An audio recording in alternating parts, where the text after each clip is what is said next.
Okay, this is it. Midterm time. Good morning, everyone. It is Sunday. The lecture from Friday, as usual, I struggled to get it uploaded. I don't know what's going on. I don't have that much technical skill as far as managing the files are concerned, but it's posted now, it's Sunday morning. So I recorded it Friday morning. You'll notice, actually, I talk about the quiz number 3.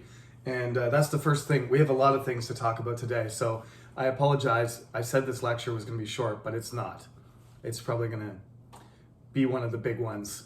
This is why we have 2 hours on Friday for our class. But usually it takes me at least an hour to explain everything.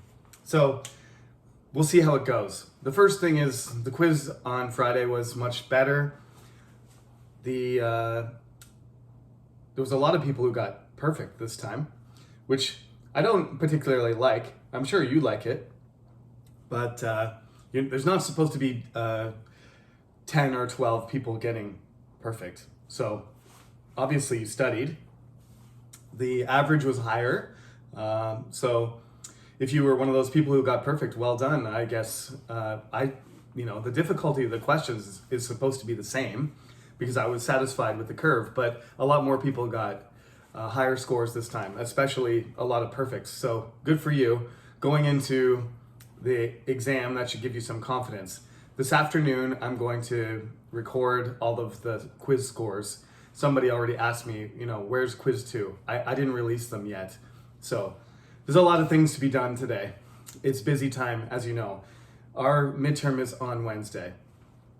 Our lecture from Friday is now posted, so you can watch it. It's about an hour long. At the beginning, I address a student's question for quite a while, almost 15 minutes, I think. There's a few more emails that I got since then, which I'm going to talk about today. But the gist of the reaction to the email on Friday was essentially, religion is just one aspect of this course. So it's very closely connected to the development of English culture, and it'll become less important. Some cultures have become more secular and some have become more religious, but generally as countries industrialize, and America is one of the exceptions, so we'll talk about that. But generally, as countries develop, they become less religious. And being intensely religious, having 90% or 95% of your population being religious, it's a medieval thing. It's not a modern thing. For example, Korea is, about 50% of Korea is religious, either Buddhist or Christian. And the other 50% say they have no religion. That's 50-50. That's in medieval culture in England. That's not possible. Everybody's religious. That's just an aspect of the culture. So you have to remember, I'm not taking a religious point of view on any of these things. It's related to other things. You can't just have a religion that's just based on philosophy and ideas and theology. You live in a world where your religion plays itself out in Parliament. The kings are religious, the people are religious, so they do things based on those ideas. And, the 17th century is an important transition for England in that respect. So I'm going to talk about that more today. Like I said, quiz number 3, that's in the past now. 45 students wrote it. You can't submit twice. So I've had several students submit a second time. I only take your first score. If you submit the form a second time, you can see the answers after you submit it. So don't accidentally submit it or submit it too early, because you only get one chance. You submit the form, the first one. If you get 3 on the first form and then you get 9 on the second, it's because you saw the answers. So I can't accept your second submission. I think that would be obvious, but maybe some students, sometimes they think, it didn't work or something, so you submit it again. But that's fine. I'm not gonna count your second submission, no matter what happens. It's the first one that counts, no matter what the score is. So be careful, because the midterm is also online, and it's on Wednesday. As I said, one student said they wanted to continue to do class online, and the mask mandate is expiring outdoors, but we still have to wear masks inside. But next Friday, we're going to give it a try. I think I'm going to set up my phone so that I can record my lecture. I'm going to lecture for an hour next Friday. So I'll put a notice up about this, but I would like the students who want to, because this is the policy of the university, the students that want to come and see in person me lecture, you should do so. And if you don't want to come this Friday because you're studying for midterms or whatever, I'm going to record myself. We'll see how it goes. In terms of volume and, being able to see the board and things like that, I don't know how it's going to go. So if you decide not to come, you have to deal with the quality of the video. You just have to accept that. Your choice, okay? But I would like to see a full classroom. It's been a long time since I've taught a big lecture, and after 3 years of, well, it's not 3 years yet, 2.5 years of not doing it, there'll be some, I think there'll probably be some hiccups, there'll be some things to work on, but that's the way it goes. Everybody's adjusting. So let's give that a try next Friday. Wednesday is online as usual. Wednesday will be online the entire semester. This Wednesday there's no lecture. There's only the midterm. So you need to log on at 12 o'clock. And you have 45 minutes to do this midterm. So first thing on the agenda. Oh, and by the way, I'm wearing a coat because I forgot a proper shirt to wear so that I look like a professor. Luckily, I have this ridiculous mustache that makes me look like I'm 50 years old. So I just look like an old man dressed up as a student. But I just kept my coat on because I don't want to look like a student when I'm teaching. So if I start sweating because I'm hot in the middle of the lecture, it's because I'm wearing this coat to disguise the fact that I'm just wearing a t-shirt with a hockey team logo on it. Let's talk about the midterm. Wednesday, it's going to be April 20th, 12 o'clock. You have 45 minutes, as I said. You should write this down.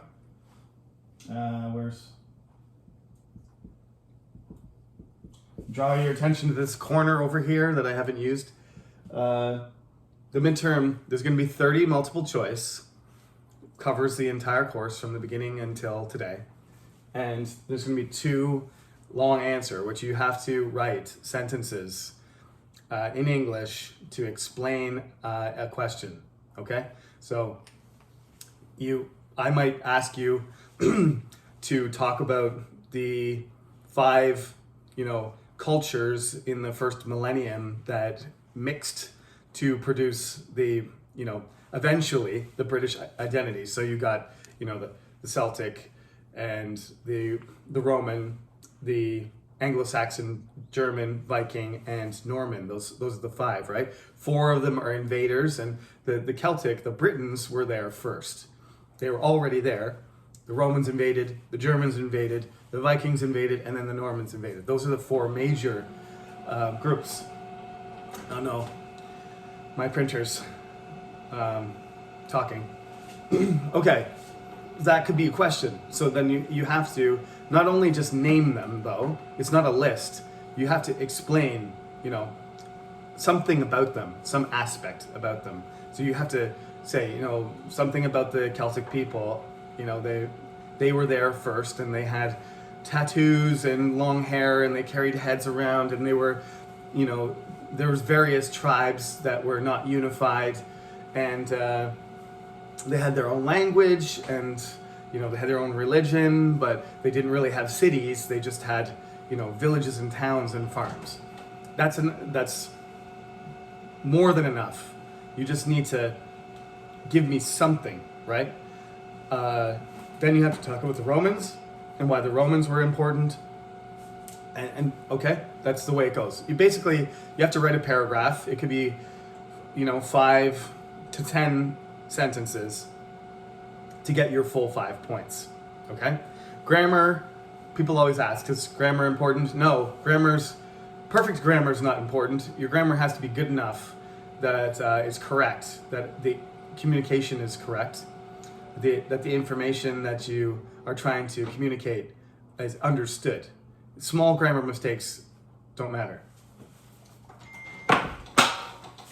Okay, I turned that thing off, so that won't interfere anymore. Sorry about that interruption with the printer.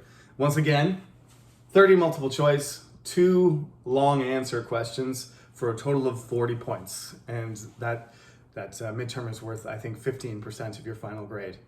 Okay? Next. I got an email a couple days ago, a student asking about the assignment on British symbols, which, first of all, one student said, oh, you said it was due on the 22nd, but you put it on for April 29th. I can't remember what I said in lecture, actually, if I said the 22nd. Anyway, the student claimed that it was due this Friday, but it's not. You can hand it in next Friday. The reason I was thinking that you would get it done before the midterm, but many students have not submitted it yet, which is fine. It's better for you to get the assignment done before you do your midterms, but it's up to you if you want to write your assignment in the middle of your midterms. So you have until the end of the month. You have until April 29th, which is not this Friday, but next Friday. And that's the due date, okay? That's going to carry over into the second half of the course because I'm going to start talking about American stuff, but you can still use the extra week if you want. Obviously you can submit it anytime until then. So, it's my suggestion that you do it sooner rather than later. Specifically, I asked you because a lot of students end up just summarizing some event or, person. Can you talk about Henry II, even though I talked about him a lot, or Edward III, or King John? Yeah, sure. Whatever you want. It doesn't matter. It can be a person. You can talk about the Black Death if you want, and you can quote. You can use the textbook. You can use something that I said, but obviously I want more than just a summary of the person or the thing, right? I mean, you can talk about an object or a building. Yeah, you can talk about Whitehall, or you can talk about Guy Fawkes Day. It can be an event, a person, an object, a building, a place. Okay, you can talk about Stonehenge, for example, famous, circular, druidic henge, pile of huge stones that people go and visit.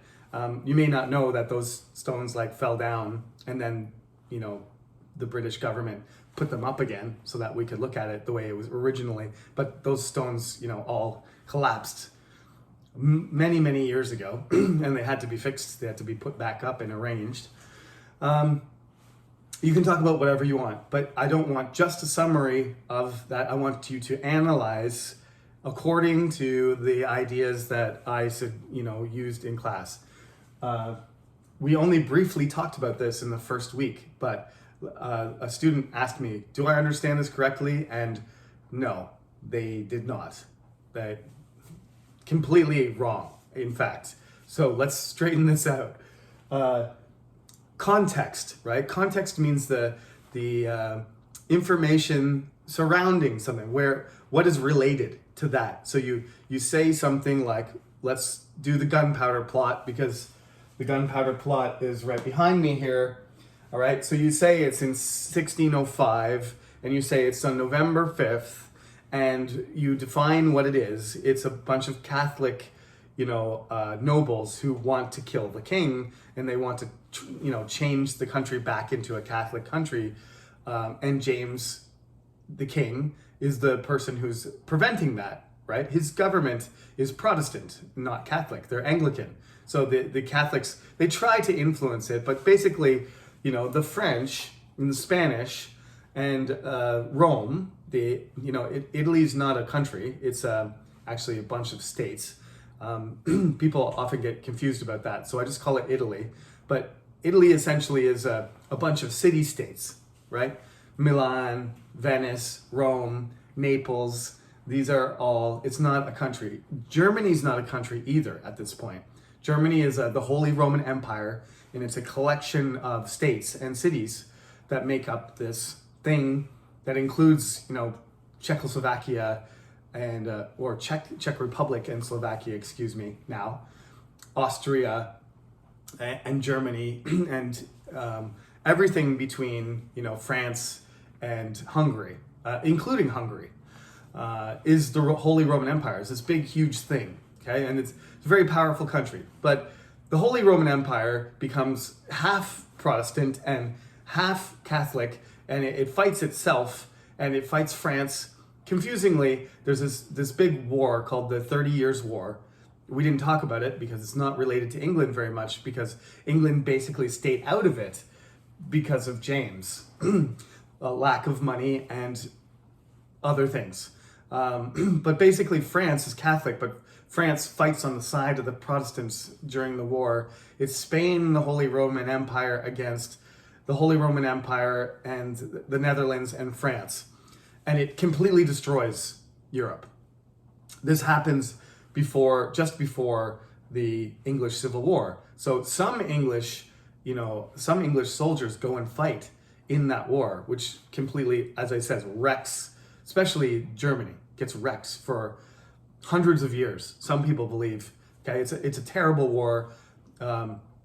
Hundreds of thousands of Germans die. It's a religious conflict. It's called the 30 Years' War because it takes about 30 years. Much worse than the 100 Years' War. The length of time is not important. It's the intensity. The 100 Years' War has a lot of, empty space in it where nothing really happens. It's like 116 years of, battles that are 5 years apart. Sometimes there's like a lot of battles, and sometimes there's peace. It's really separated into 3 sections, but the 30 Years' War is pretty much continuous, vicious killing, and it's more like World War I. It's more like the wars in Napoleon that Napoleon started. The Revolutionary France starts later, where everybody's trying to kill everybody. And the English Civil War, I said, that's the worst war in English history, in British history. By percentage, more people die in the English Civil War because it's vicious. Because the people who want to, protect the king want to kill everybody who wants parliament. And everybody who wants a parliament, they do want to kill the other people. They want to eliminate them. Cromwell is not playing games with anybody. When he goes to Ireland, he ends up 30% or more of the Irish people. It's a country with like 1.4 million people, and 500,000 people die from the consequences of Cromwell's invasion of Ireland. So that all this stuff is devastating, right? All this stuff is devastating. Going right back to what I was talking about originally, the Catholics, they felt very strongly, this is a religious society, and they although they're all Christian, and now we would think, well, Christians are Christians, it doesn't matter. It does matter. It's these differences of how you worship and where you worship and who you worship, right? Are very, very important to people. So important that they're willing to die. So these are what I'm explaining right now is my analysis, right? These are not historical facts. This is interpretation of the event. Why do the Catholic people take the risk? Why do they put all the gunpowder in the basement? Why is Guy Fawkes down there ready to blow up himself and everybody in Parliament, including the king?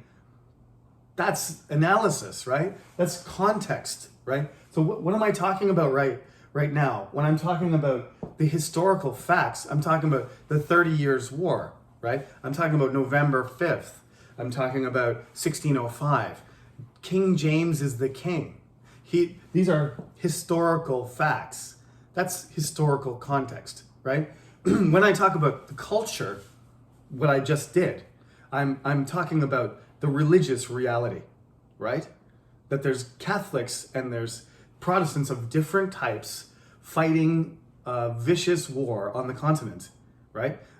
And the England is affected by that. These are ideas. The ideas are cultural, okay?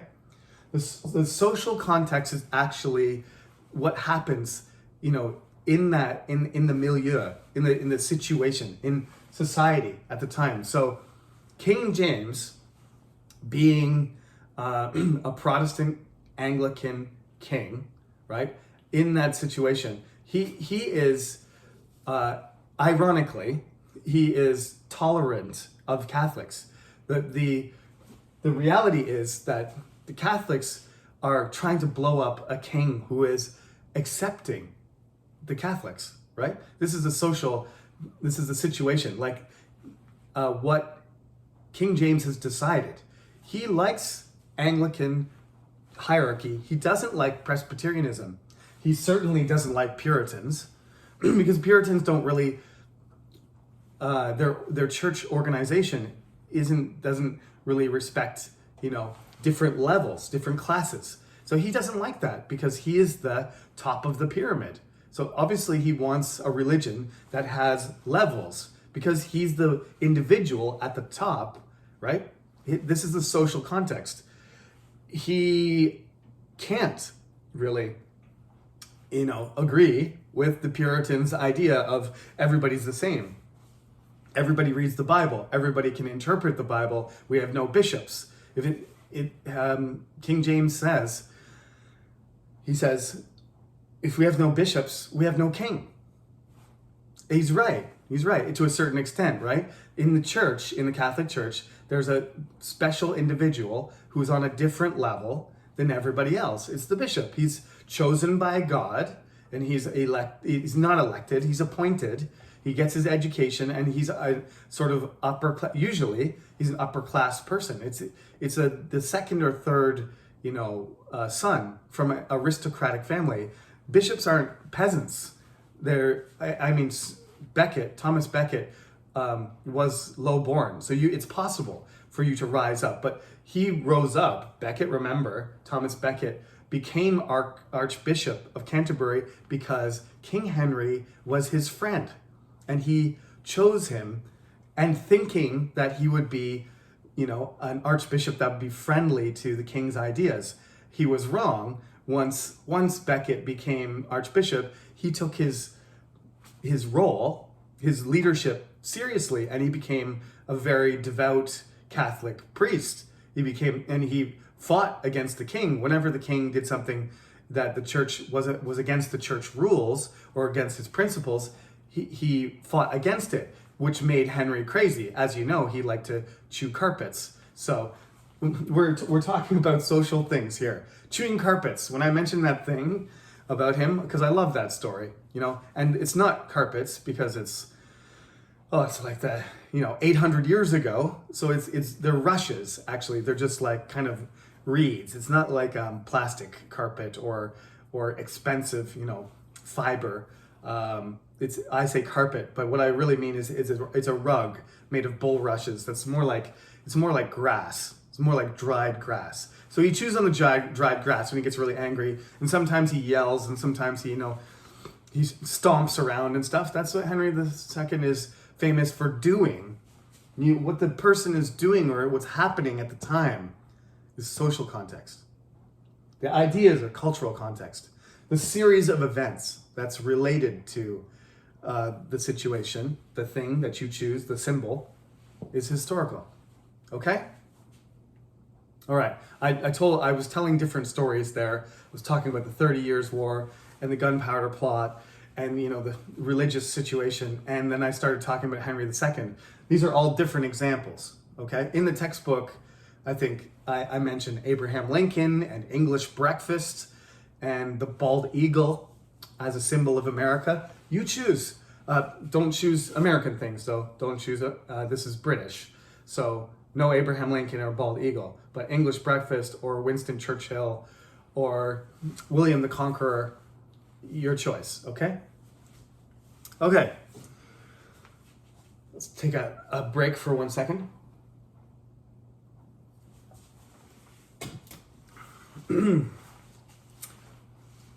Next email.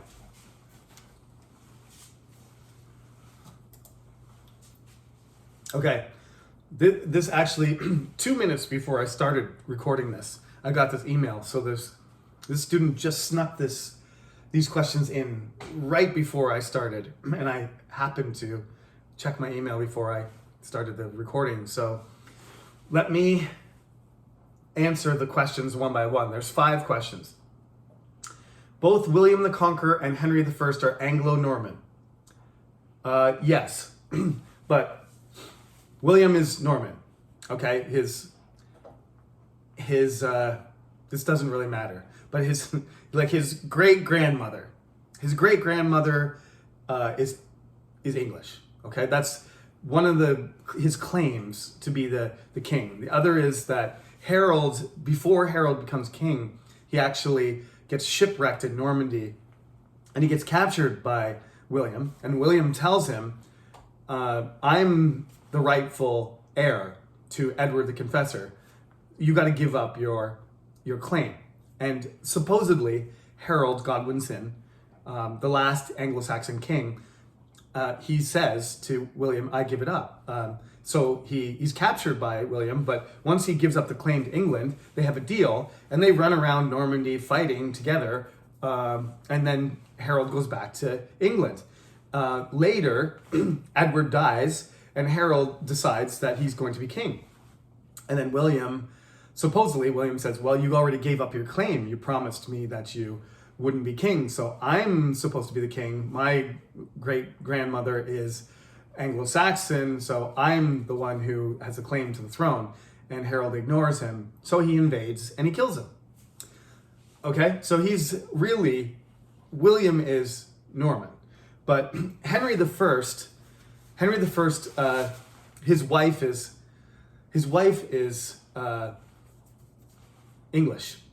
Okay, William is married to Norman. So basically, to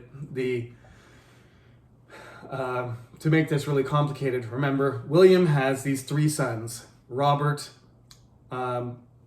William, and William II, and Henry. Henry's actually the 3rd son. So Robert ends up being captured. He goes on a crusade, comes back, ends up being captured by Henry. William Rufus dies in a hunting accident, which may have been Henry. So I told you all of these details, but for the purpose of the exam, let's just say Henry II is Anglo-Norman, okay? To make this less confusing, Henry I is Norman. But his wife is English. So when he gets married, and Matilda, his daughter, ends up being married to the Holy Roman Emperor, and then the Holy Roman Emperor dies, and she comes back, and then she marries Geoffrey of Anjou. Actually, Geoffrey of Anjou is French. He's from Anjou. So his daughter is Matilda. She's Anglo-Norman, and her husband's French. So Henry II is half French and half Anglo-Norman. So this doesn't matter, actually. It's confusing. It's confusing enough for me. This is not going to be on the exam. But I would say, we'll just say from Henry II forward, it's Anglo-Norman, okay? So really just 3 generations later. Henry I is Norman. Henry II is Anglo-Norman.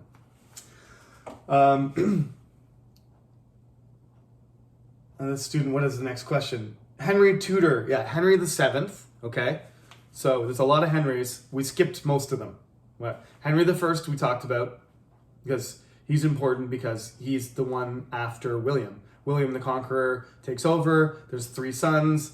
Henry's the 3rd son. He manages to become the king. And his grandson is Henry II. So we talked about Henry I and Henry II a lot, but I said don't worry about Henry I too much because there's too many names and there's too many kings. This class is not supposed to be about the kings. It's just supposed to be about the ideas, right? So, Henry II is so important because he has 4 sons and his wife is this really difficult, intelligent, and interesting person named Eleanor of Aquitaine, which creates the 100 Years' War situation, okay? So we talked about Henry II a lot, but it's mostly because of the effect, not because I want you to memorize too many things. So Henry the Tudor, what is the important thing about him? The War of the Roses ends. He defeats Richard III, okay? So there is a war. After the 100 Years' War ends, England becomes unstable because these 2 families, the Lancasters and the Yorks, fight each other, and it goes back and forth, like who's in power. And the whole country they lose the 100 Years' War, so all the French territory is gone. In the Henry V basically takes over France and he dies right before he's supposed to become the King of France and the King of England. And his son is a baby. Henry VI is a baby. And he grows up and he becomes a really ineffective king. So while Henry V takes over all of France, Henry VI loses it all. And then he's unable to even keep England stable. So Henry VI, loses power and gets it back. And he's not interested in the kingdom. He's more interested in religion. So Henry VII comes along, kills Richard in a battle, finishes the War of the Roses, and stops war with everybody. So, the country is unstable because of the political situation, but it also doesn't have any money. So he stops spending money on war, and he starts making alliances. And the most important one is Henry Tudor makes the alliance with Spain, okay? So it says, no wars, no disease. I never said no disease. Disease continues. As you know, the Black Death was a particularly awful event. But plague and the Black Death will continue right through the 17th century, right through until the last plagues. The plagues go through the 18th century to after the end of what I'm teaching you. Okay, so in the background of this is there's the plague will get worse, especially in London, because I on the quiz there was a question about life in London, because I mentioned this. London was a dirty, densely populated, busy, crowded, disease-filled place. I mentioned that last lecture. That's in the 17th century. That's King James, comes to London. The one thing he doesn't like about coming to England is London. He thinks it's a horrible place and that London's going to suck everything, in the kingdom into itself like a black hole, and everybody's just going to die there. He doesn't like it at all. He likes the money, he likes the parties, and he likes the society and the plays. This is the age of Shakespeare, right? King James is, when he becomes king, he's the sponsor of Shakespeare. Queen Elizabeth is the main patron. She's a matron, but she's the patron of arts. So she liked plays. And when she dies, King James takes over. And, some of the best Shakespeare plays are in that period. That King James is the king, not Elizabeth. So Macbeth, for example, one of the greatest, most popular and the greatest Shakespeare plays, that is written and performed for King James. So disease, there's nothing Henry Tudor can do about the disease. It's going to just keep happening. The flu, you're familiar with coronavirus, and 100 years ago was Spanish flu. They had influenza outbreaks. That's why people, vaccines and flu shots have been revolutionary, because 400 years ago, when Queen Elizabeth was queen, there would be flu outbreaks, and it would kill thousands and thousands of people, right? And the flu still kills thousands of people every year, even with all of our medicine, all of our vaccines, and our relatively clean cities. So back then, influenza outbreaks would cause a lot of damage. What he does is he does stop the war. England has been at war for like 200 years nonstop. So he stops. He makes peace with all of within the kingdom and outside the kingdom, and he makes an alliance with Spain by getting his son to marry Catherine, and then Arthur dies, and Henry VIII marries her, and you know the story after that.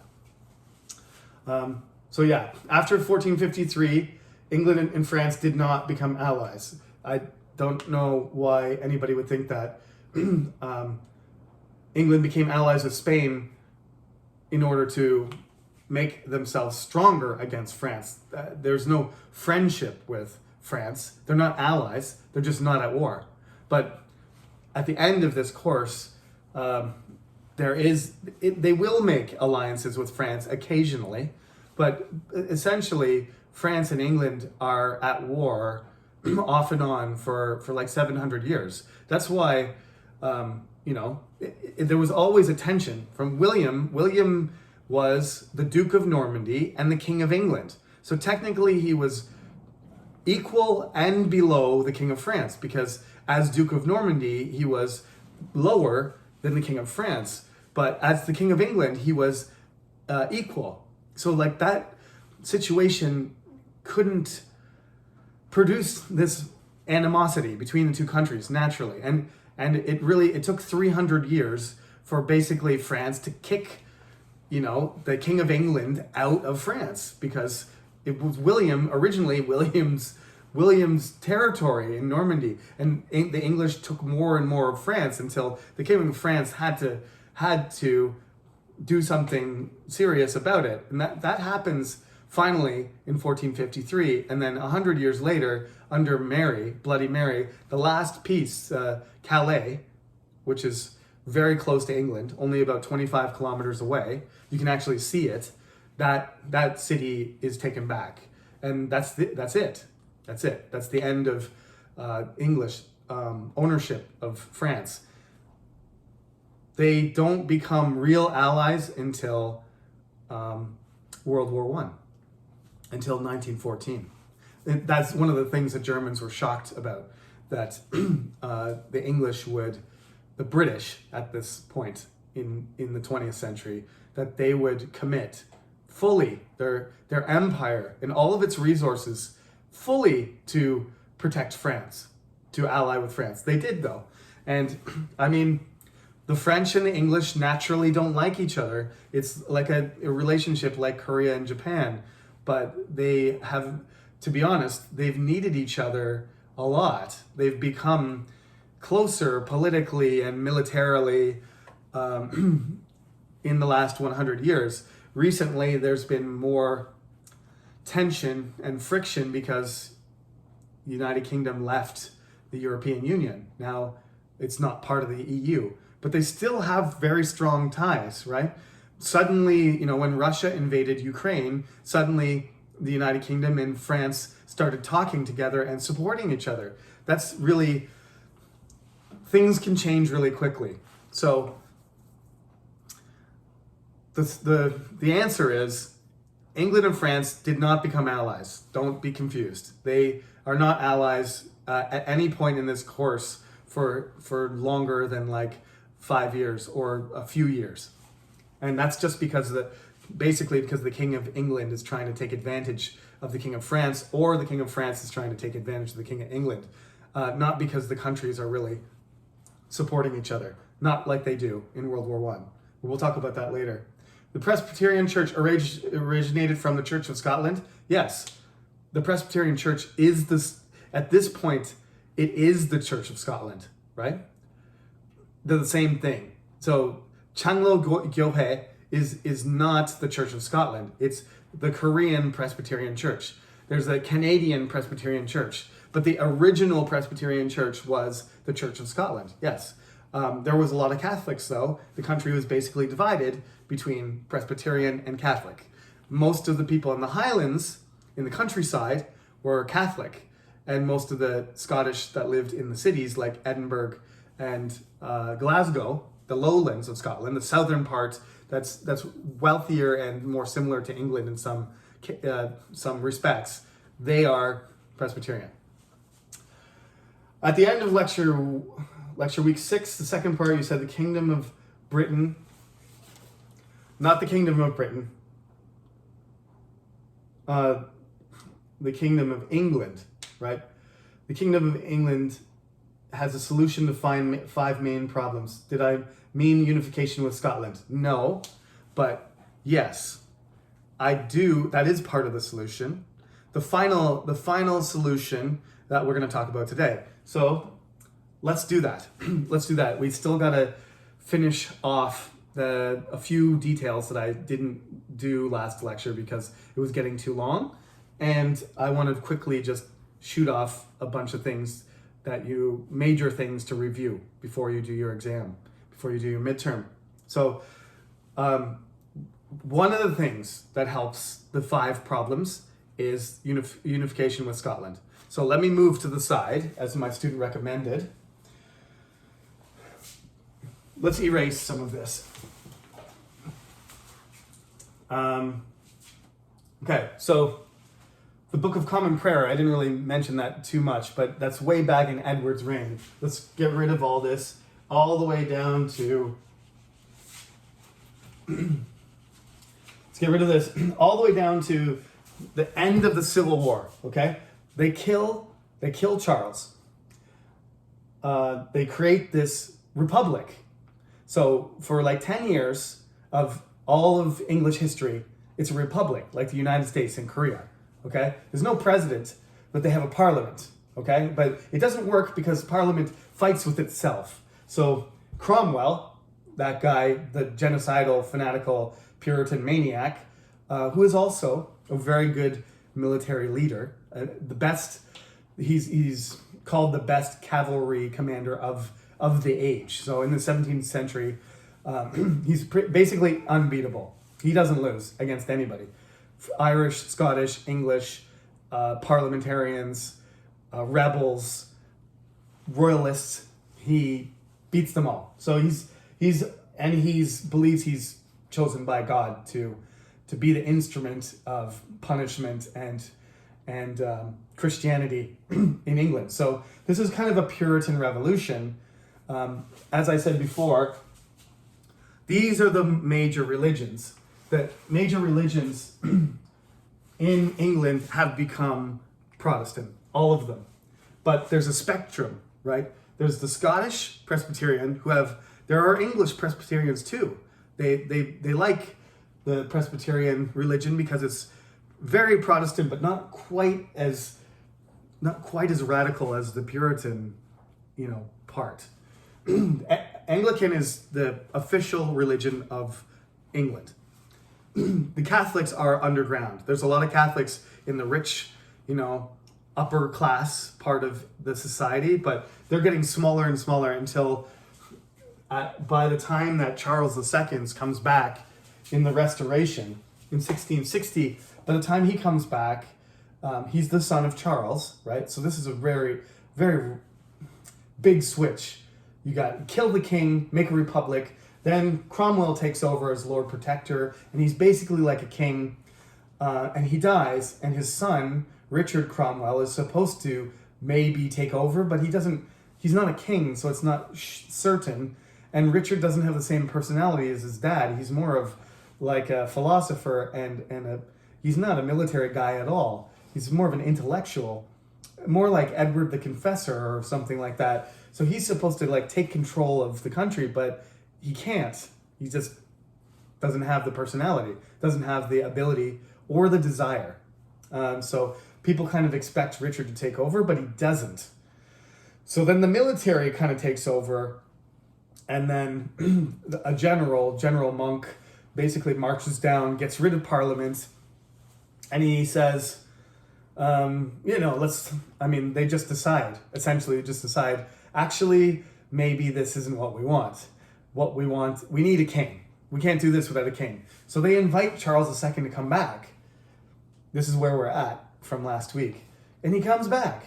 I mean, the guy, can you imagine your dad was killed, like with executed. His head, they chopped off his dad's head. And then, 10 years later, they say, made a mistake. Come on back and can you be our king? But he says yes. And he does punish some of the people that were responsible for his dad's execution, but he lets most of it go. He forgives most of them. So it goes pretty well, surprisingly. But it seems like a pretty crazy switch to go back and forth like that. But this is human. This is true. This is reality. It happens in politics now, right? You think everybody knows what they want, and then they get it, and then it doesn't go as well as you expected. I don't want to make any parallels too much, but like when you elect a president, okay, we had No Hyun, and then we had Lee Myung-bak, and then we had Park Geun-hye, and then we had Moon Jae-in, and now we have Yoon Suk-yeol, right? Each of these presidents, were quite popular when they were elected, and all of them by the end lost a lot of their popularity. It's pretty normal, right? But can you imagine? I mean, Donald Trump in America. You had Barack Obama for 8 years, and everybody was kind of not. Some people were sad, and some people were happy that Donald Trump took over. But after Trump was president for 4 years, people were regretful. They were regretful that they didn't appreciate Barack Obama, because Barack Obama, quite frankly, was a much better president in many ways. In just one aspect, it's just he was predictable, right? Donald Trump was very unpredictable. Everybody around the world was nervous, not just the United States, but Canadians and Koreans were like, what is he going to do next? We don't know. But Barack Obama wasn't going to suddenly do something crazy. So, as much as Cromwell was a good leader and the government was well managed, it probably was the best government that England had, at least since Queen Elizabeth, but maybe ever. Because Queen Elizabeth didn't have a lot of money. A lot of what she did was just symbolic. Like, she just kept the country together by her personal ability. But Cromwell actually set up and managed a government that was very efficient. And, this is when we're going to get to the American side after the midterm. This is when England starts to expand. They start to colonize. And Cromwell himself says, once the Restoration comes and happens, these dissenters, the Puritans, are going to be out of power suddenly, and the Anglicans are going to want revenge. So a lot of the Puritans leave, right? This is when the colonies, Massachusetts and the Plymouth colony, right? And the Mayflower, this is the age when the Puritans are leaving England, because they're actually a small group. They win the Civil War. But after Cromwell dies, the majority of English people are Anglican, and they don't want the Puritan lifestyle. They don't want to just read the Bible. They want to have parties. They want to drink alcohol. Okay? Cromwell actually tries to cancel Christmas. Okay? Now, remember, those of you who are religious, you can't imagine this probably, but in America, Christmas was not an official holiday. Okay, so when the colonies started, nobody celebrated Christmas. Well, they did in Virginia, but in the Puritan colonies, it was basically illegal. They tried to cancel Christmas, but everybody loves Christmas. Christian people love Christmas, and Christmas was a day, sorry to the student, for drinking, not working. It wasn't. Everybody went to church and then they got drunk. There was the 12 days of Christmas. It's not like Korean, devout Christian church-going Christmas, okay? Christmas Eve, there's a service, there's, a celebration of the religious aspect, and then there's the party aspect, right? That all of these people are Christian. Who is drinking? They're all Christian. They're all drinking, except for the Puritans, who actually, they try to open their shops. They try to open their shops and work. They don't want it to be a holiday, okay? You got to get your head around this. The Puritans want no holiday. They want to open their shops. Christmas is on a Wednesday, so it's not a holiday. They try to open their shops. All the drunk English people come and attack their shops and try and make them close their shops. This is English culture. This is British. It's going to evolve into British culture, okay? So they fail at canceling Christmas. The aspect of it, the rioting and the drunkenness and the illegal activity on Christmas, that's what Christmas used to be like. It has become a different thing. It's become of course there were the people who went to church and were serious and didn't like drinking, but a lot of people used it, especially poor people used Christmas as an excuse to party and to break the rules. It's like a Roman holiday, okay? And I don't mean the Roman holiday like a romantic Casablanca story. I mean like ancient Rome. In ancient Rome, the holidays were for the people, not for the rich people, for the poor people. They had those holidays. Saturnalia is a winter solstice holiday. That was the biggest holiday of the ancient Romans. They went crazy on that day. On that day, the poor people could do whatever they wanted. They didn't have to work. That holiday was combined with Christmas. That's why Christmas is on December 25th, because the ancient Roman holiday was on the 21st, winter solstice. And so they combined Christ's birthday, Christmas, the celebration of the Christmas of the Mass for Christ in the Catholic Church. They combined it with the Roman holiday. And some of the festivities and behaviors of Christmas in Europe go back right to the Roman period, which is pre-Christian. So those things are not connected to, obviously, proper behavior as the Puritans or even the Catholic Church would see it. It's just that's what happened. That's what happened on Christmas Day. It was a day off. If it wasn't on a Sunday, then it's not a church day. You don't have to rest on it, right? The Sabbath is for resting, but people used Sunday as an excuse. As I said, the behavior in church you wouldn't believe. The dogs, the fighting, the arguing, and the drunkenness that's associated with church in this period, because that's not what people do anymore. That culture has disappeared.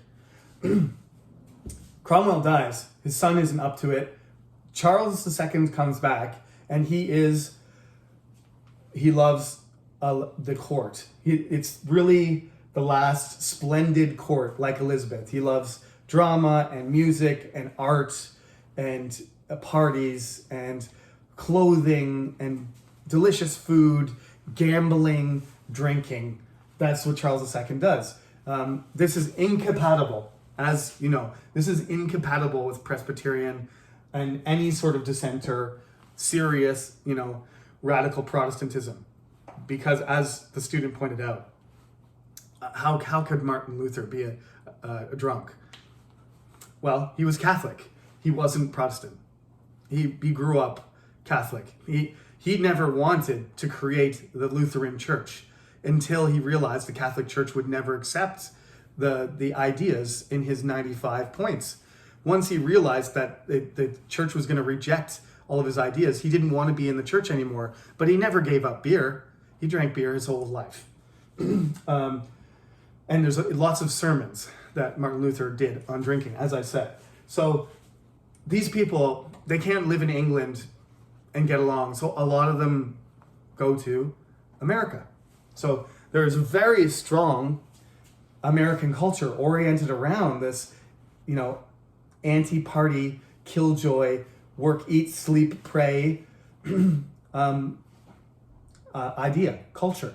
Okay, so this is what Korean Christianity got, was that the strongest element of religious Christianity in Korea is through the United States, through the Presbyterian missionaries. So, in the late 19th century, I've read some really interesting stuff, like American missionaries skating, right? Seeing ice skating, and Korean people wondering, what the guy's doing. He's going for a skate because he brought his ice skates from America, and he's spreading, Christianity to Korean people, and they're watching him, skate. Supposedly that's the first time Koreans saw ice skating. I'm Canadian and I like ice hockey, so I read about that story because of that. Like, when did Koreans start ice skating? Well, apparently an American missionary who is Presbyterian was one of the first people to introduce it. Now, the Restoration ends up failing. Charles II is pretty much, he's not a great leader. He's not a good politician. He has a great court, and people appreciate that he's back and they have a king in leadership. But a lot of people think he's actually Catholic. A lot of people think he's actually Catholic and not Anglican. His wife is Catholic. He has a lot of girlfriends. He has like 15 children, but none of them from his wife.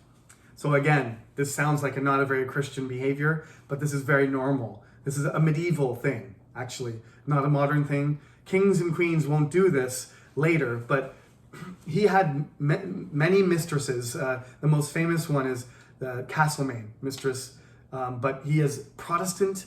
He doesn't care. He is Catholic. Lady Castlemaine is Catholic. Nell Gwen, I believe Nell Gwen, she's Protestant. Maybe she's Presbyterian. But he is Anglican, and he has Anglican, Protestant, Catholic girlfriends, and he doesn't care about anybody's religion. He only cares about, how beautiful they are and how charming they are. So he doesn't discriminate. People think he's Catholic. He dies. His brother becomes James II. His brother's named James. Charles dies, and he has no children from his wife. He has 15 children or more or less, around 15, a lot. So he doesn't have a problem having kids. But his wife, obviously, she didn't get pregnant. She didn't carry through a pregnancy, so there's no prince. So his brother becomes king. His brother is Catholic. King James II is Catholic, and he's the Duke of York. He's the guy who takes over New Amsterdam, and he doesn't take over it, but New York is named after James II. Okay? Everything in this course is kind of connected. James II is the head of the Navy, and when they capture New Amsterdam, they rename it New York. And he's the Duke of York, so that New York is named after James II. Just a little piece of trivia there. He's, for 3 years, he is the king. He insists, the most important thing to him is, just like Bloody Mary, that the country becomes Catholic again. But it's too late. Like, at this point, only 1 or 2% of the entire country are Catholic. Everybody is invested in Protestantism. Most people are Anglican. As I said, Charles II has chased away a lot of the Puritans and other types of dissenters. A lot of them have gone to the colonies, or they've just become Anglican. And the Catholics have become Anglican too. So there's this push to the middle. And James tries to get everybody, Presbyterian, dissenter, Anglican, everybody to become Catholic. He actually thinks that Catholic is the best religion, and he's not going to have to force it. He thinks that just everybody's going to become Catholic because they will just see that Catholic is the true religion. So he's actually, ironically, very tolerant. So he allows everybody to practice a religion, but he officially says, we're going to become Catholic. And he thinks everybody's going to accept it. He literally tells the Anglican priests that to preach that it's okay to be Catholic.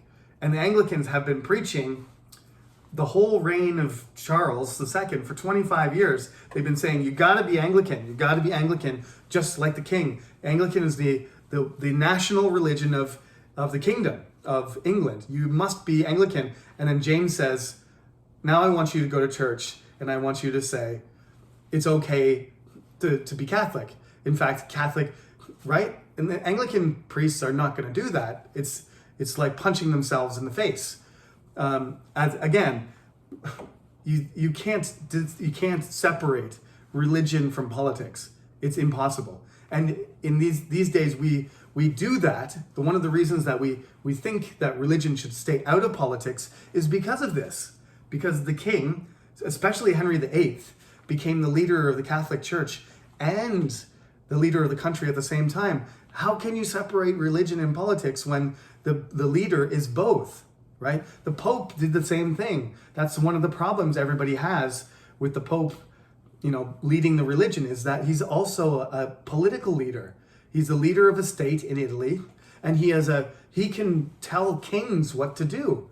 That's not when the Pope meddles in those things. He's a prince. He's behaving like a prince of Europe, and that's one of the main problems Henry has. And I understand that he doesn't want to take orders from the Pope, right? When the Pope says you can't divorce your wife or you can't go to war with France because I say so, if that's political, that's not religious. He's not talking about the ideas from the Bible. He's making a decision and he's imposing it on another country. That's why the British Empire sometimes dates itself from the Act of Supremacy in 1534. Henry VIII declares first that England is an empire and that the Pope has no power to make any decisions in England because we have imperatum, we are imperial. So we have the power over ourselves. No other authority is higher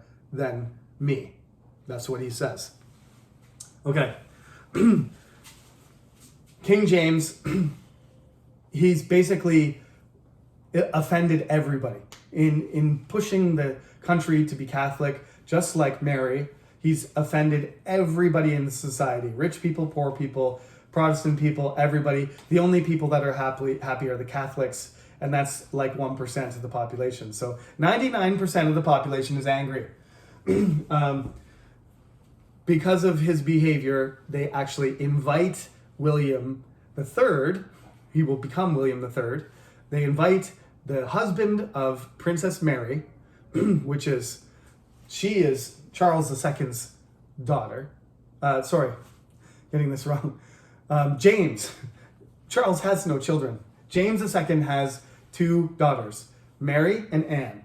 And Mary gets married to William of Orange, he's the stadtholder. He's the leader, the president of the Netherlands. She's living with him, and she's Princess Mary. When James dies, she will become the queen, and William will be her husband, so he will become the king. This is what everybody expects. James has a son. So now the son is going to be James III, and his son is going to be Catholic. Now everybody is freaking out because they think they can James is already middle-aged, right? He's like in his 50s, so they think, he's going to be gone soon, so we can just deal with the Catholic king. He will go away, everything will be fine, but then he has a son, right? Unexpectedly, his wife, who's also named Mary, sorry for all these Henrys and Marys and Edwards, but his wife is Mary Beatrice. She has a son, and then we're in big trouble because now we're going to have Catholic leader forever. He's friends with Louis XIV, the most powerful king of the period, who is Catholic. So everybody's afraid that France is going to take over England, or England's going to become permanently Catholic. So they invite William, who becomes William III of England, to invade. And he does. And James raises an army to defend himself, but he actually doesn't really believe that William, his son-in-law, and his daughter are going to actually, attack him. And so when they do, he's not prepared. So they come and basically his army just melts away. That some of them disappear, some of them don't fight, some of them go over to William's side. And it's crazy that this happens, but it's November 5th. It's November 5th. Remember the 5th of November, right? The gunpowder plot. The Catholics try to take over, and on November 5th, they discover Guy Fawkes, and he gets caught, and King James is saved because of, God's will. They kill Guy Fawkes, and the country continues to be Protestant, right? Despite the terrorism. 1688 is also, it's the 100-year anniversary of the Spanish Armada. Remember the Spanish Armada, the Catholic Armada that thought it was going to destroy England, that was going to depend on a miracle and God's will to defeat England. They, on the 100-year anniversary and the centennial of the Spanish Armada and the anniversary, that's when William comes to England. Can you be more lucky than that? It's the Protestant wind. It is England's destiny. They believe after this happens, James runs away to France. William takes over the country. This is the glorious revolution. It's glorious because of God's will. It's glorious because there's no battle. This is not an invasion like William the Conqueror, where thousands of people die. It's not like the Germans taking over or the Romans where everybody's fighting. William comes in, James's army falls apart, James runs away, William becomes king, and the kingdom becomes Protestant again. That's it. It's over. That's the glorious revolution. It's not really a revolution. It's just, not a normal revolution, and that's why it's called the glorious revolution, like I said, because it happened through the glory of God, and it happened in a peaceful, almost peaceful. How do you have an invasion and nobody dies? It's almost like somebody else is in control. When William comes across from the Netherlands, there's literally wind blows against James's ships, so they can't come up the channel. Sometimes there's wind that blows out to the Atlantic Ocean so strongly that the ships couldn't sail towards the continent. So James's fleet is stuck, and William's ships land, and his army jumps out on the land without any sea battle. The Spanish Armada, the opposite happened. The wind blew the Spanish Armada up the channel. So literally the wind is just blowing whichever way the English need it to blow. So are you surprised that they think that it's their destiny to become the greatest people on earth? That they're going to defeat Catholic France, they're going to defeat Catholic Spain, they're going to defeat Catholic everything. Because God is a Protestant Englishman. If you're Catholic, don't think that I'm on the Protestant side or anything. I'm just saying this is what they believed. And there are English Catholics, and the French, Louis XIV almost takes over Europe. So the Catholic king is the most powerful king. This is just events that reinforce this idea to the English that they have a destiny in the future to be great. But in this time, in 1688, the most powerful country in Europe, and perhaps the world, is France. Only maybe China or India at this point would be on the same level as France. France is dominating Europe, and Louis XIV is trying to take over, everything. And he's for most of his life, he's successful.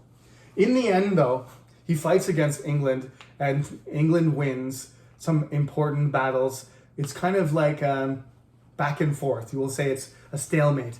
But by 1707, Scotland is poor enough and desperate enough because of English policy. The Scottish and the French are allies, and the English are kind of blocking Scotland from developing their colonies and their economy, that they make the decision to join forces and unify. As you know, the kings and queens are kings and queens of Scotland and England. So the crowns are already unified. And in 1707, after they defeat Louis XIV, finally he gives up. Part of this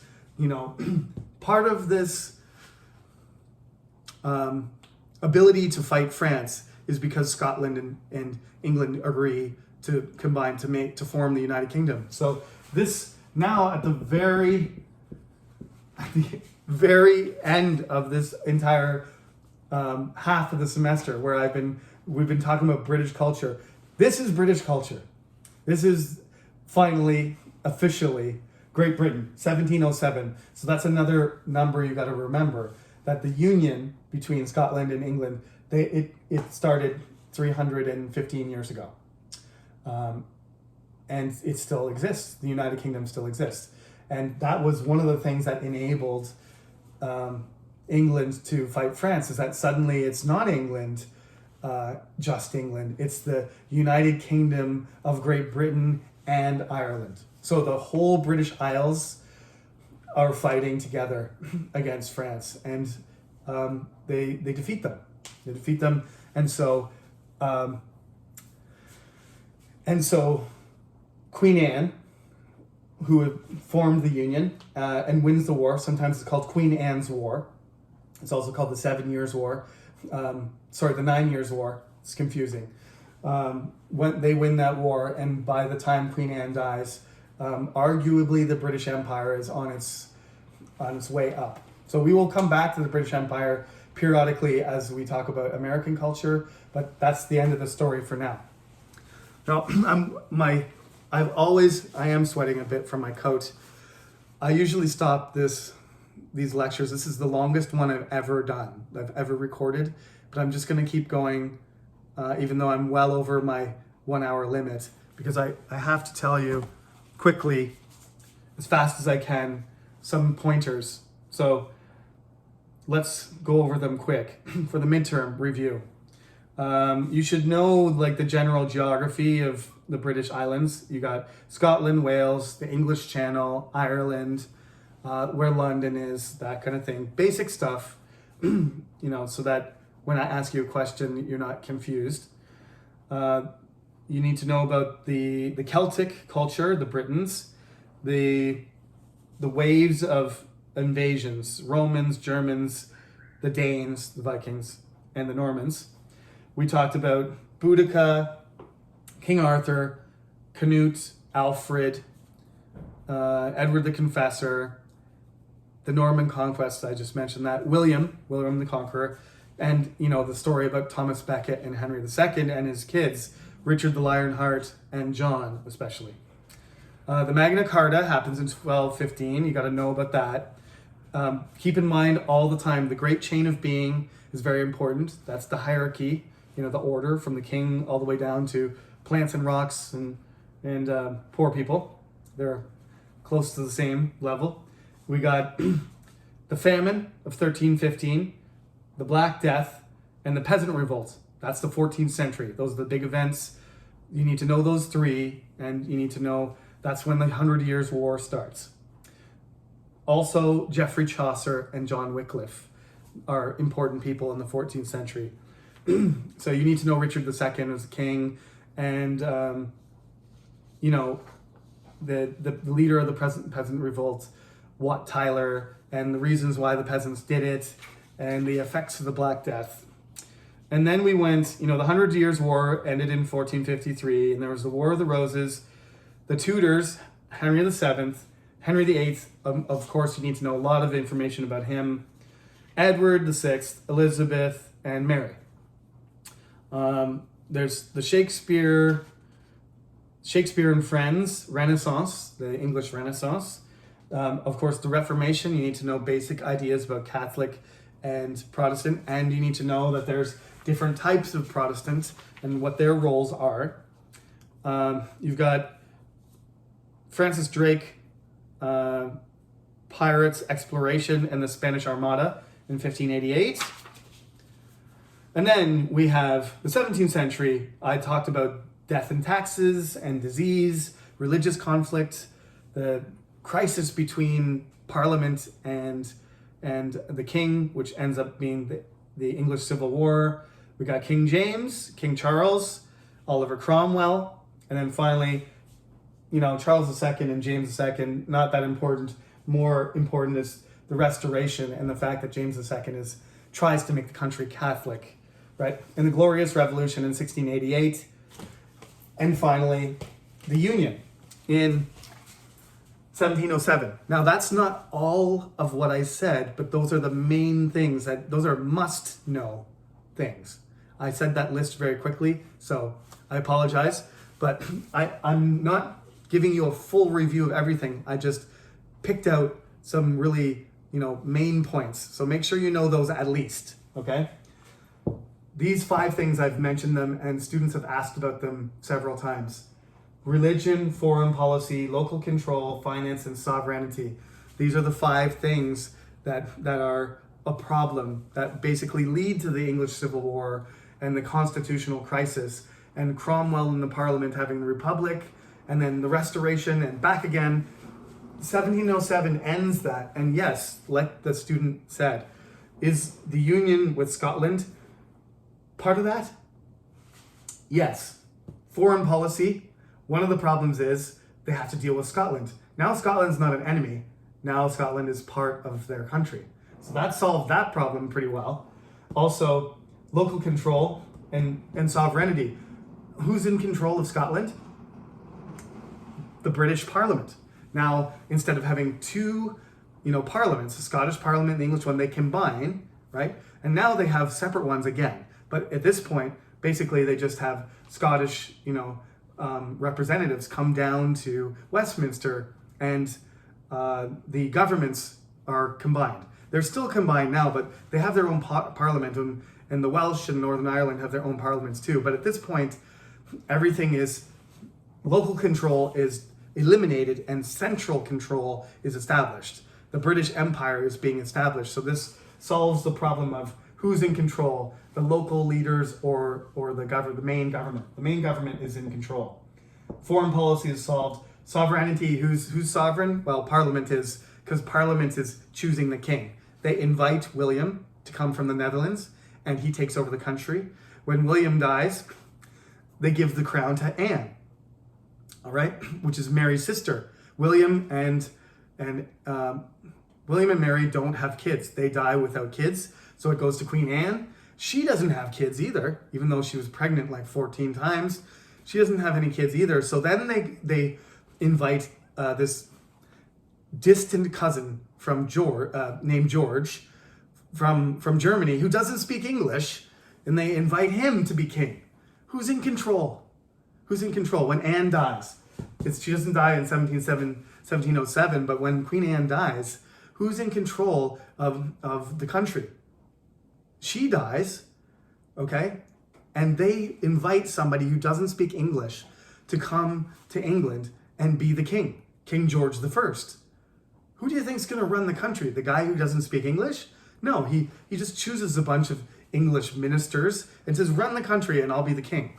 He's more symbolic and less actually powerful and sovereign than any king in English history, because he's already, I think he's almost 50. He doesn't speak English. He's just going to be a rich guy who's in charge of the government, but he doesn't really use his power because, to be honest, he doesn't really know what's going on. So you have King George as the final nail in the coffin for the absolute power of the Queen and the King. Queen Anne has to negotiate with Parliament, but she still has quite a bit of power. But when King George comes, he's not even interested in being that person, the leader. He's not interested in being a general like William III, who does actually fight in the army, just like a medieval king. All of that stuff is gone. The medieval aspect is gone. So, yes, it's not the union with Scotland itself. There's a lot of factors, but all of these things, by Queen Anne's death, we'll say, so by 1715 or so, all of these problems will have solutions. And like I said, one of the reasons that one of the reasons that Queen Elizabeth she had these problems, but she managed them. As soon as the leadership isn't very good, like Charles, James, not that great, Charles bad, Charles II, not that great, James II, really bad. When the leadership is really bad, they can't manage these problems. So they change kings and queens until Parliament establishes itself, and then these problems are solved in a variety of ways. And that's it. That was a marathon in my coat. So that's it. Good luck. Like I said, quiz 3 was done very well. Lots of high scores. So the timing is good. I know you have a couple hours of lectures to listen to, and you have to study hard. But I think if you do, you'll be rewarded on Wednesday. So good luck. 12 o'clock until 12:45 on Wednesday. I will see you on Friday in person at 11 o'clock in room 124 after the midterm. Have a good day.